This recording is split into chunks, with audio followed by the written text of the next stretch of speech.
there is widespread awareness about vehicles that can drive themselves. Let's talk about where the technology stands and what it can mean to society at large and to you, the individual in particular. In the 20th century, there was this projected romance between Americans and the automobile. Picture this in your mind's eye. Wide open roads, an open rooftop, the wind blowing in your face, and complete control over the vehicle as you take in the beautiful and glorious landscape of this vast country. That was the romance. It turns out that there is a darker side to this perceived romantic affair. It turns out that there are 1.3 million people who die every year from automotive accidents globally. These are lost wage earners, bread earners, associates, and close relatives for families, individuals, and businesses. Unfortunately, more than 90% of these accidents are due to human error. And secondly, for those of us who live in densely populated regions, we waste a lot of time commuting and just being stuck in traffic. Thirdly, let's think about the elderly, women in particular. Simply put, women outlive men. A typical elderly woman lives in an empty nest, all alone by herself. Her entire life, she may have been an independent spirit, never needing or seeking any help. But here she is. As she ages, her reflexes have slowed down, and she may actually lose her driver's license. At this point in time, her mobility options are no longer there, and she does not want to be dependent either. The end result is that she gets depressed very often, and her quality of life goes down dramatically. When vehicles can drive themselves, A, accidents, injuries, and fatalities can go down significantly. B, one can be productive during commutes and when stuck in traffic. And C, the elderly and the disabled will regain mobility options, get some independence, and their quality of life will go up dramatically. That is the potential of driverless vehicle technology. Let me take a stroll down history, down the past.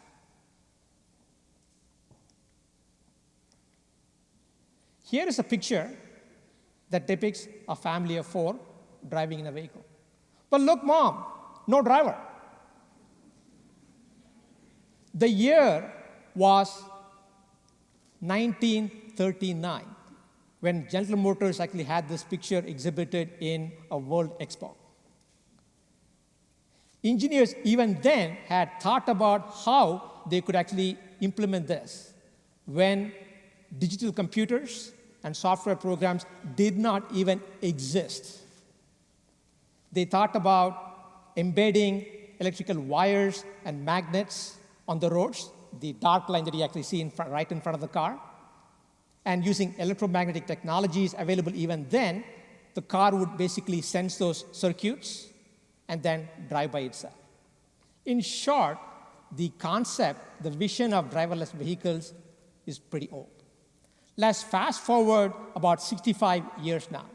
In 2007, here's where we are.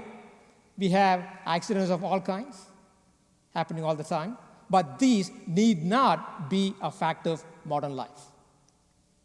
So we, as a society, can set ourselves a grand challenge. Can we use modern technology to eliminate all possible accidents and fatalities? That's the question we need to ask ourselves. So in 2007, DARPA the research arm of the US military held this global competition which required vehicles without anybody in them to drive about 100 kilometers in fewer than 6 hours in an urban-like setting, interacting with vehicles that drove themselves, as well as human-driven vehicles, and obeying the same rules of the road that you and I have to follow. Turns out that 6 teams completed the challenge, and our vehicle from Carnegie Mellon, named Boss, won this competition.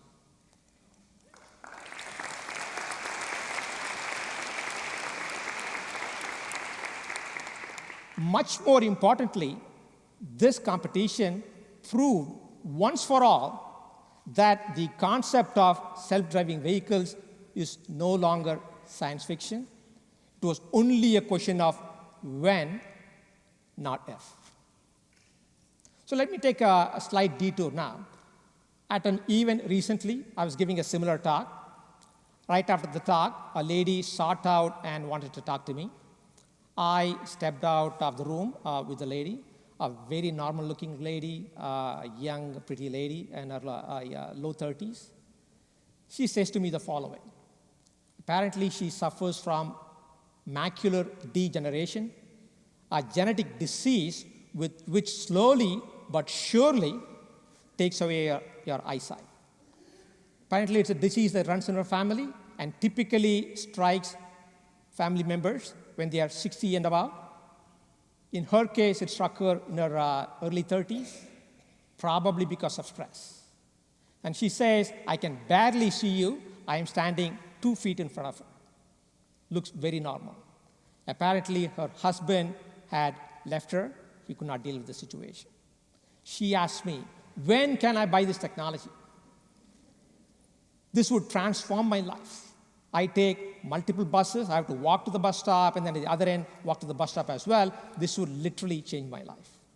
What do I say to her? It tugs at your heartstrings. I could not give her false hope, could not give her promises, make her promises that I cannot keep. So what are the problems? So let's actually go back to this particular competition itself. It turns out it had multiple limitations. No pedestrians on the course, no bicyclists on the course. Apparently, they could not find any volunteers. And the list actually goes on. So it turns out that there are multiple challenges that remain for vehicles to basically drive from point A to point B. Some of these challenges are technical in nature. For example, this technology does not quite work well in bad weather, including heavy snow. If the maps are incorrect, if the sun is low down on the horizon, it blinds the camera. Those are examples.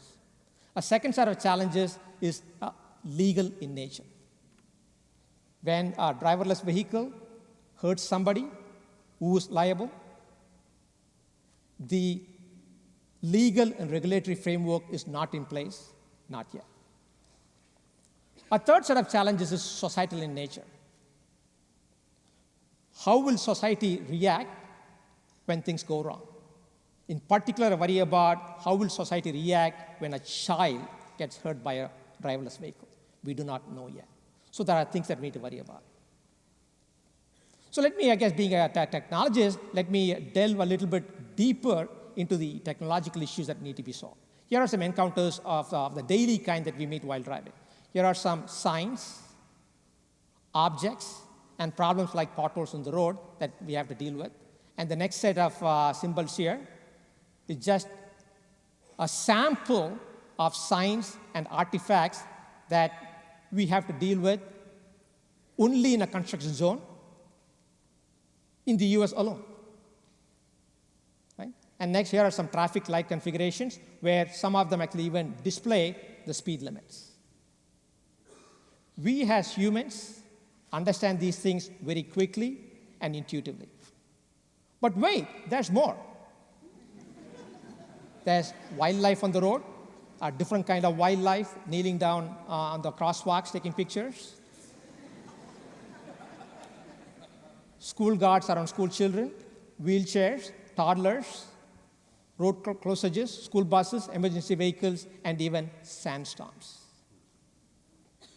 While we can grasp these things almost immediately, we need to actually teach computers these things very laboriously. Even then, computer vision is so much inferior to that of most humans. So what are we doing about this at Carnegie Mellon University? We have built this autonomous vehicle, a Cadillac SRX, a crossover SUV, that handles many, though not all, of these situations that we find. We made it look normal on the outside and the inside so that it can actually, you can feel comfortable with the look and feel of the car and have it reflect your personality. Let's take a look at what the vehicle is capable of. System starting up. Autonomous driving. It is able to steer itself, it's able to change gears, and it's able to drive.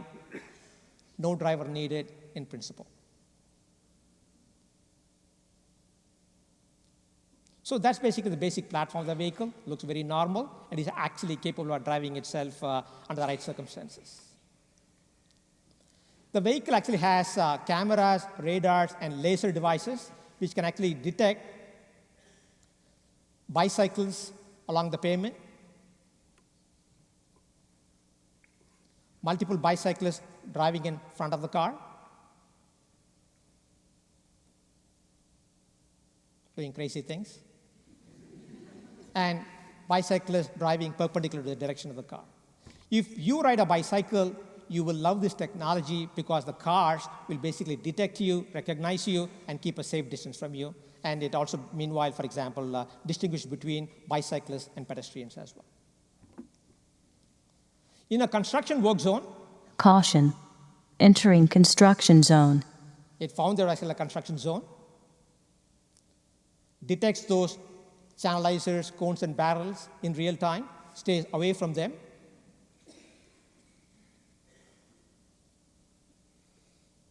Exiting construction zone. And detected the end of the construction zone and changed itself to green, saying that I'm no longer in a construction zone. And what about intersections where you have multiple stop signs? Here is a white car coming to the stop intersection first, and our car is on the opposite, this is the autonomous car. Came there second, and there is a darker car coming to the intersection as the third car. So we let the white car go, and this is the autonomous car. It knows it's its turn to go, and takes its turn. Right? And if somebody else had misbehaved, it will do the right thing as well. So those capabilities that you just saw were actually happening on private enclosed areas. But what can it really do something useful on a public road? So let's see what happens on a public road. So this is a suburban highway with a speed limit of 45 miles per hour. It is actually driving at a safe distance from the car in front of it, comes to a comfortable stop at a red traffic light. And when the light turns green, it is able to pick up and then drive smoothly as well. And on your left, basically, you see what the vehicle is seeing from the inside. It was able to actually talk to an appropriately equipped traffic light, knows that the traffic light is green, or it can use its cameras to know whether the status of the light is green, yellow, or red. It can do that as well. But is it going to be useful to you? Right? Can real people drive in it? Let's look at this video sequence. This actually has a passenger as a front seat passenger is Bill Schuster, who is the chairman of the U.S. House Transportation and Infrastructure Committee, a VIP, of course. It's actually one of the most powerful committees in Congress. He's in the car. The glass here, you can see a couple cameras. We use cameras to detect things like lane markings, construction zone signs, things like that. We also use cameras to classify those objects. So actually, the vehicle is actually driving with the chairman in the front passenger seat through a community park at slow speeds, through a suburban highway at 45 miles per hour, through 11 traffic lights, across 2 interstate highways, finds its way to the Pittsburgh International Airport 33 miles away, finds the departure lane, and then gently pulls into the curb.